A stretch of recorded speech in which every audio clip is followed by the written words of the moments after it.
Maxime Gorky a écrit Les Bas-fonds en 1902.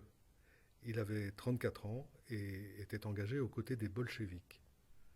Cette pièce, pré-révolutionnaire, a été tout de suite un succès sur scène à Moscou, puis à Berlin, et elle a souvent été reprise partout dans le monde, comme par exemple à Paris en 1992 par Robert Hossein. Il y a eu plusieurs adaptations au cinéma, notamment celle de Jean Renoir avec Jean Gabin et Louis Jouvet en 1936. Un bel exemple du naturalisme poétique avec de très sympathiques clochards dans l'herbe au bord de la Marne. Lorsque Kurosawa entreprend de filmer Les Bas-fonds en 1957, juste après avoir tourné la superproduction des Sept Samouraïs, il ne cède pas à la tentation d'actualiser ou de moderniser le drame de Gorky, mais au contraire, il le repousse dans des temps encore plus anciens, dans un asile de nuit au Japon au XIXe siècle, et il en durcit le ton. La fin du film est abrupte, dépourvue des espoirs révolutionnaires qui animaient le jeune Gorky en 1902.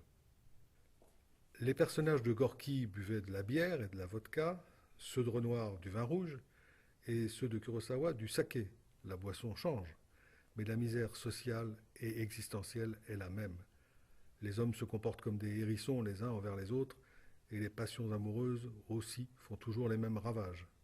Rassurez-vous, il y aura bien un crime. Le scénario du film suit de près le déroulement en 4 actes de Gorky, mais le théâtre est filmé par Kurosawa, grand maître du langage du 7e art, et cela devient une représentation englobante qui réussit même à intégrer la tradition kabuki dans le style néo-réaliste. Cela passe par un montage très efficace de nombreux plans.